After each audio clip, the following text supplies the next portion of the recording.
Doctor Who! Doctor Who has been a staple of sci-fi and UK TV now for coming up to 60 years, with each and every Doctor bringing something new to the table for fans to fall in love with.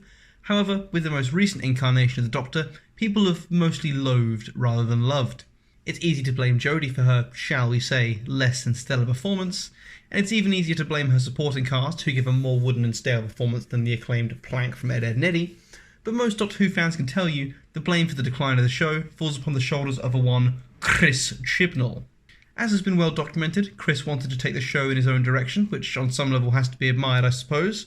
No one had tried the angle of Doctor Who really shit before, so hats off to him to at least giving it a go. But what specifically about the Chris era Who is it that makes it the hot dung-infested dumpster fire that it is? I feel the main issue that has plagued the most recent TARDIS travellings is a showrunner who simply doesn't care. Or, to put it better, a showrunner who cares about the wrong aspects. And nowhere is this more obvious than the 2022 New Year's special. I'll say now, the only good thing about this episode is it doesn't try and ham-fist a message down your throat. But before we get into the meat and potatoes, that is something I want to discuss. Sci-fi as a genre has a wonderful way of tackling current event issues and evaluating the world that we live in today subtly. Notice how I said subtly and not subtly. This scene here. A great big empire built on slavery. It's not so different from your time. Oh, I haven't got slaves. Who do you think made your clothes? It's subtle. This scene here. The end point of capitalism. A bottom line where human life has no value at all. It's subtle. This scene here. Unless people face facts and change, catastrophe is coming. But it's not decided. People can save planets or wreck them. That's the choice. Be the best of humanity. Or... Cause you had a bad day. Audiences aren't that stupid. If you spend 40 minutes saying damaging the environment is bad, then you don't need to give them a close-up speech at the end reminding them that damaging the environment is bad. Did you know this? Could you tell this was the message of our episode? Don't damage the environment. We get it. We just watched your 40-minute TED Talk disguised as a Doctor Who episode. We know pollution is bad. This is a huge issue that this most recent episode has avoided, thankfully, but it doesn't save it from ridicule. The only thing Chris cares about more than ruining established Doctor Who canon is force-feeding a message that's profound and meaningful down your throat at every chance he can get. With the show's canon already butchered after the flux and no after-source special meaning for life to be the centre of this episode, the cracks of him not caring really start to show. After the flux spent the universe over the kitchen counter and gave it a night it won't soon forget, the Doctor must reset the TARDIS, but this unknowingly causes a time loop, in which the Doctor, her companions and two nearby bumblefucks get caught inside, while being hunted down by machine gun-wielding Daleks. The five of them must work together in a race against time to defeat the Daleks and escape the loop. A nice, easy plot for us all to skip around for the next 3/4 of an hour, wouldn't you think? The concept of a time loop narrative has been done to death at this point. You've got Groundhog Day, Majora's Mask, 12 Minutes, Happy Death Day, Deathloop. Even Doctor Who has done a time loop story already with Peter Capaldi's amazing Solo Man adventure of Heaven Sent. In a time loop narrative, just as any other, it's important you make the rules clear. Like, if the characters die, do they get reset? Where/when do the characters get reset to? Do they remember all the details of previous loops? And if so, which characters are the ones who remember these details? In this story, everyone inside the loop remembers the previous loops, including the Daleks. Every consecutive time loop shortens by a minute, so if one started at 11:50, the next one would start at 11:51. Each person will start the next loop where they were at that time in the previous loop, and if the loop reaches a start time of midnight, they're dead. These are the rules that the show itself has put in place, so you'd think they put the effort into following these rules, right? Right? Fat chance. Almost immediately, on the first respawn, as it were, Bumblefuck A and B are at the front desk, slightly confused and bewildered about what just happened, but they keep calm as if nothing happened, for they are British, and that's how they do things. This matches up with the previous loop, as this is where they were in the last run. Second respawn, Bumble A is at the desk, and B is downstairs.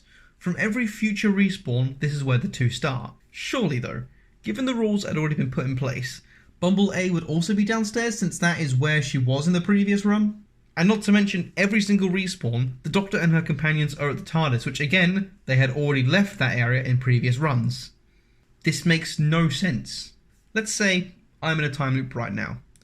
At 11:50, I'm sitting at my desk, I'm using the bathroom at 11:51, making a sandwich at 11:52, and back at my desk for 11:53. Let's assume I do the same routine every loop. So first respawn, I'm peeing at 11:51. Second respawn, I'm making a sandwich at 11:52. And third respawn, I'm back at my desk with a sandwich and empty bladder at 11:53.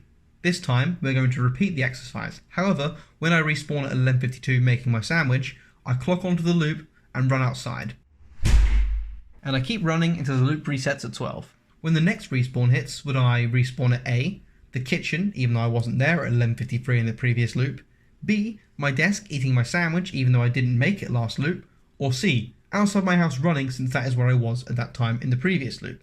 If you thought C because that's the obvious answer, then you're fucking wrong. Bumble A respawns at her desk every loop no matter where she was in the last one. So according to Chris, I would respawn back in my kitchen.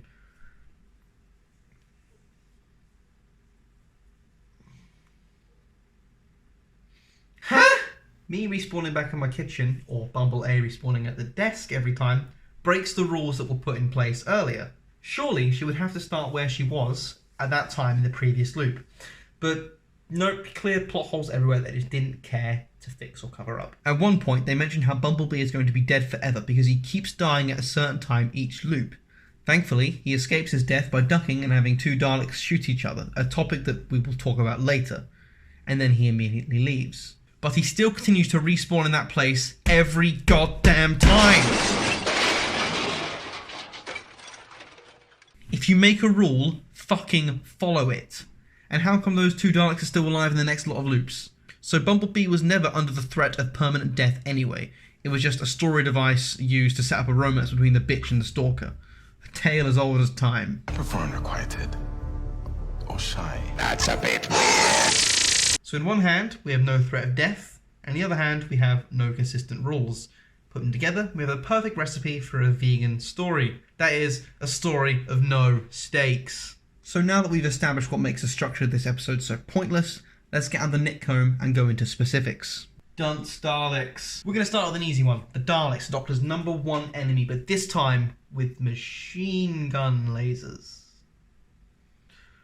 Why machine gun lasers?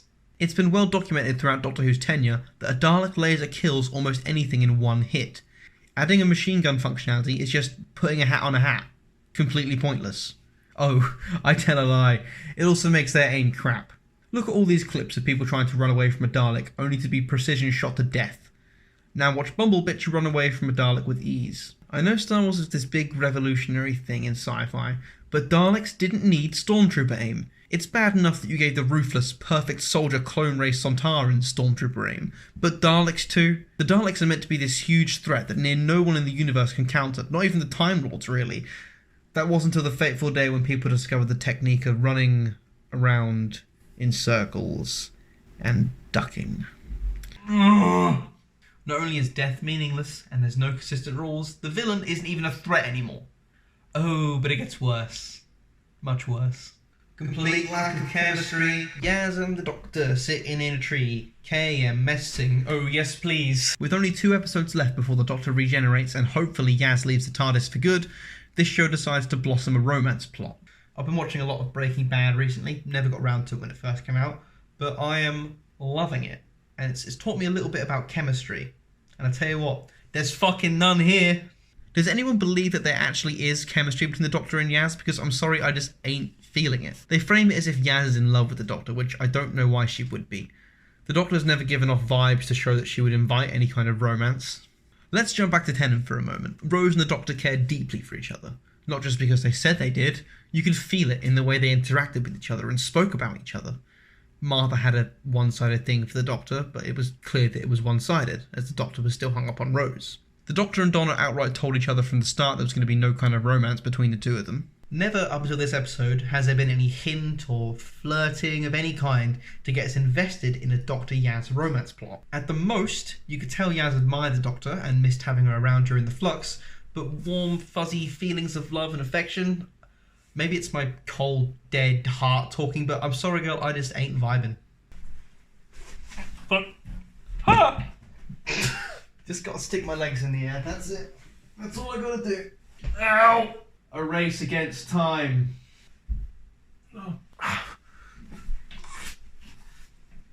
was a bad idea. It probably wasn't even funny. If the climax of your episode is, we have 50 seconds to get everything ready, or else, at least make it somewhat believable that everything you need to get done in that 50 seconds could actually be accomplished in 50 seconds. Here's where a little bit of creative editing would not only make this 50-second shtick believable, but would also add some much needed tension to the proceedings.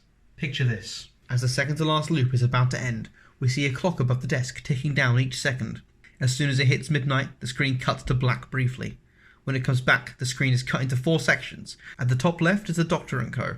Top right we have Bumble A, bottom left Bumble B, and bottom right is the same clock that showed earlier. The clock's hands are on 11:59, and as the clock hits 11:59:01, all characters make a mad dash. The shot is now of Bumble A alone running to the elevator. Then it switches between each character showing what they need to be doing, occasionally cutting back to the clock at important intervals.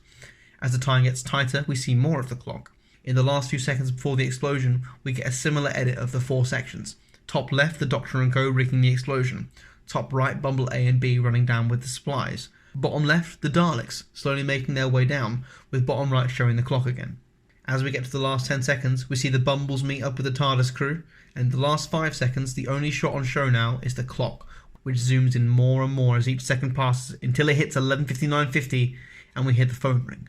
Then, from that point onward, it continues how the episode originally aired. And that is how a few little editing tricks can change your climax scene for the better. And speaking of little editing tricks, the biggest sin. The whole reason I decided to make this video in the first place is because of one small little thing.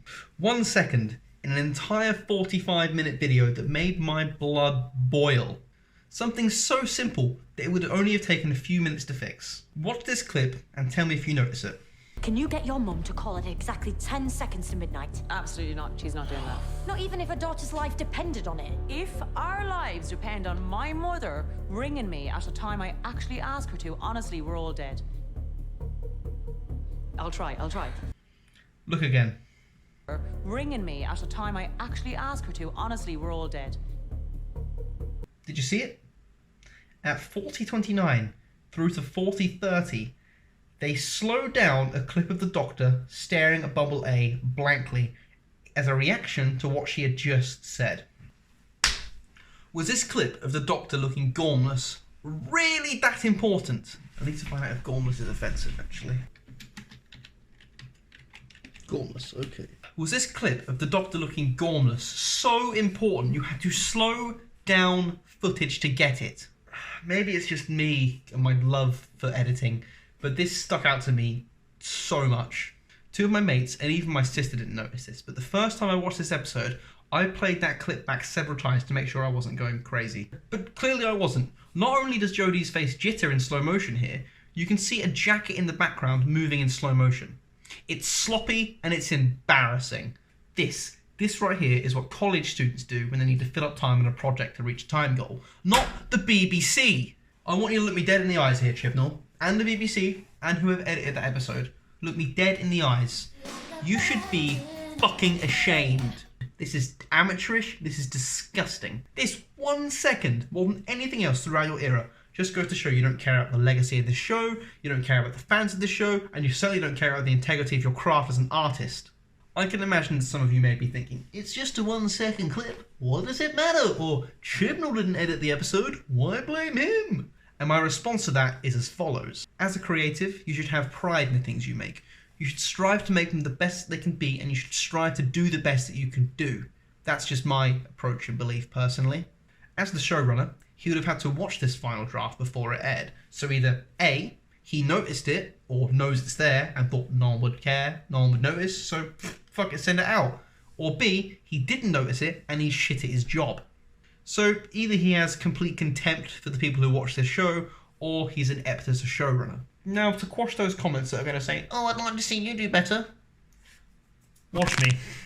So the first thing we can try and do is make 2 layers of this shot, cut out the area where the coat isn't there, and freeze frame it so it doesn't move at all, and we don't see the coat come in, and put it over the top, quickly rejig it to make sure that it melds in with the background too perfectly. This is just a quick fix, so it could be done even better than this. And there we go, now you can't see the coat in the background at all. The next thing I tried was to mask up the coat completely and have it move at double speed while Jodie was a still frame in the background. I tried it with Jodie moving in slow motion as it did regularly, but both of them looked odd. So what I tried was just speeding up the whole footage entirely, but that only plays for half a second, so there's not much I can really do without raw footage.